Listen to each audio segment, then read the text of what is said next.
J'étais libre. Maintenant, je suis captif. Mon corps est offert dans un cachot. Mon esprit est en prison dans une idée, une horrible, une sanglante, une implacable idée. Condamné à mort. Je laisse une mère, je laisse une femme, je laisse un enfant, une petite fille de 3 ans,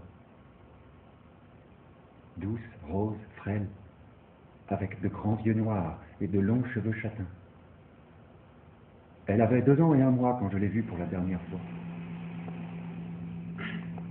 4 murs de pierre de taille, un pavé de dalle.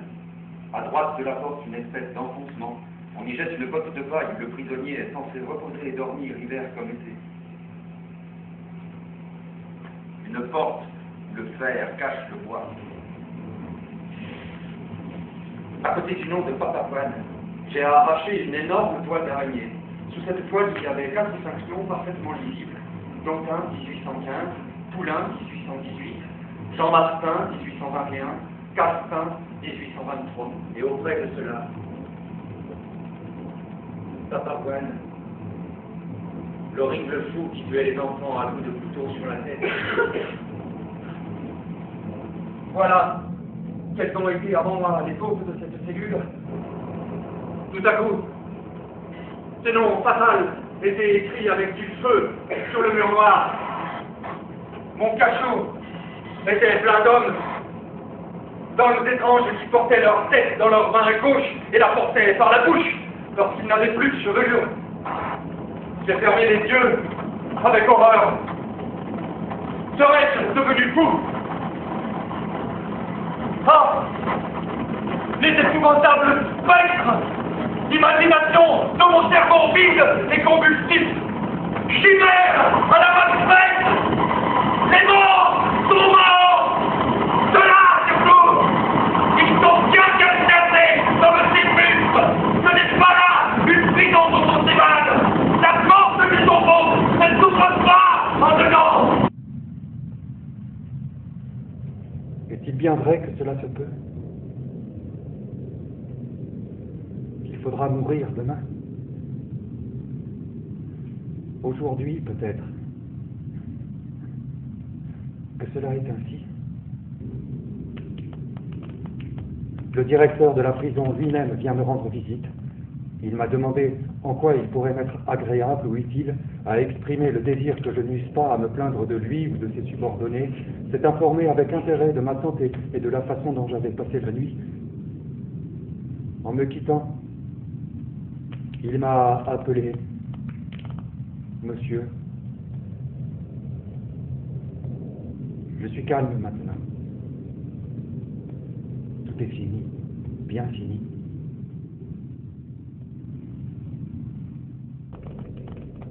Une voiture attelée de chevaux de poste stationnait, une espèce de cabriolet oblong, si sale, si noir, si poudreux, que le corbillard des pauvres est un carrosse du sacre en comparaison.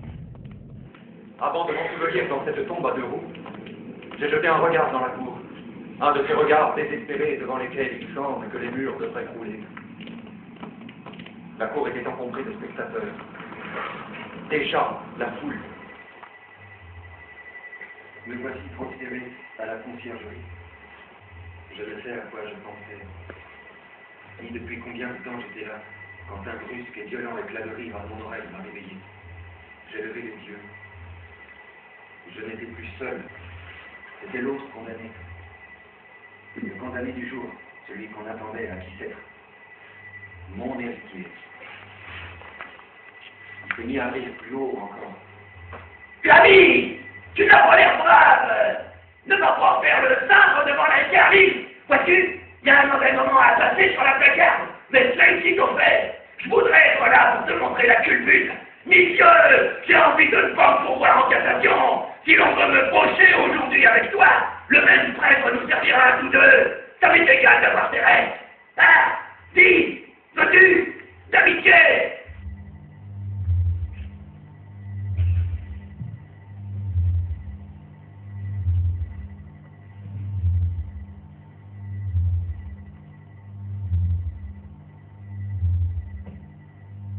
6 heures. Oh, ma pauvre petite fille. Encore 6 heures et je serai mort. Je serai quelque chose d'immonde qui traînera sur la table froide des amphithéâtres. Une tête qu'on moulera d'un côté, un tronc qu'on disséquera de l'autre. Puis de ce qui restera, on en mettra plein une bière et le tout ira à Clamart. Voilà ce qu'ils vont faire de ton père, ces hommes dont aucun ne me hait, qui tous me plaignent et tous pourraient me sauver. Ils vont me tuer, comprends-tu cela, Marie? Me tuer de sang-froid, en cérémonie, pour le bien de la chose. Quel crime j'ai commis et quel crime je fais commettre à la société. Est-il bien vrai que je vais mourir avant la fin du jour? Est-il bien vrai que c'est moi? Ce bruit sourd de cris que j'entends au dehors, ce flot de peuple joyeux qui déjà se hâte sur les quais, ces gendarmes qui s'apprêtent dans leurs casernes, ce prêtre en robe noire, cet autre homme aux mains rouges, c'est pour moi. C'est moi qui vais mourir. Moi, le même qui est ici, qui vit, qui se meut, qui respire. Moi, enfin c'est moi que je touche et que je sens. Et puis, on est venu relever mon bon vieux gendarme. Un autre l'a remplacé, homme, à front déprimé, des yeux de bœuf, une figure inepte. Pardon, mon criminel. Voici, je suis un pauvre gendarme. Le service est lourd, la paye est légère. Je mets à la loterie pour contrebalancer et je tombe toujours à côté. Or, il paraît... Pardon, criminel, que vous passez aujourd'hui. Les morts qu'on fait périr comme cela voient la loterie d'avance. Écoute, je puis, en effet, te rendre plus riche que le roi, te faire gagner des millions, à une condition.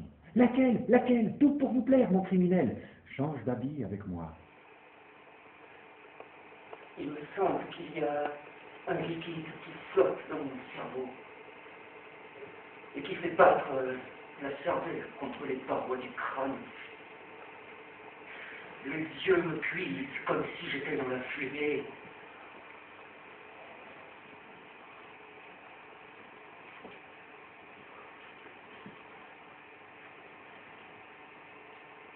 Encore 2 heures et 45 minutes et je serai guéri. Ma fille.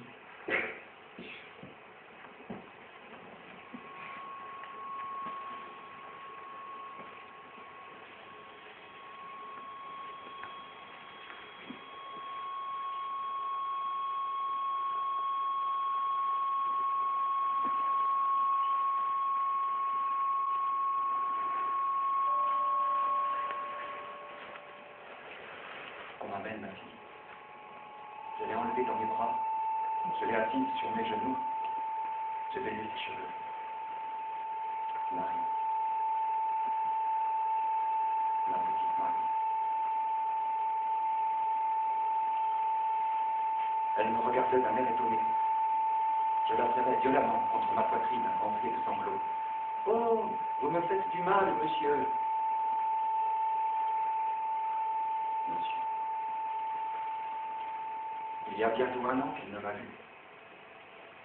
Elle m'a oublié. Déjà effacée de cette mémoire, la seule où juste je vis. Nous avons pris le quai fatal. Je commençais à ne plus voir, à ne plus entendre. Toutes ces voix, toutes ces têtes aux fenêtres, aux portes, aux grilles des boutiques, aux branches des lanternes, ces spectateurs avides et cruels. Cette foule où tous me connaissent et où je ne connais personne. Cette route pavée et murée de visages humains. Dans le tumulte qui m'enveloppait, je ne distinguais plus les voix du bruit, des cris de pitié, des cris de joie, des rires, des plaintes. L'horrible peuple avec ses cris de hyène, qui sait si je ne lui échapperai pas? Si je ne ferai pas sauver? Si ma grâce, il est impossible qu'on ne me fasse pas grâce. Un juge vient de venir. 4 heures.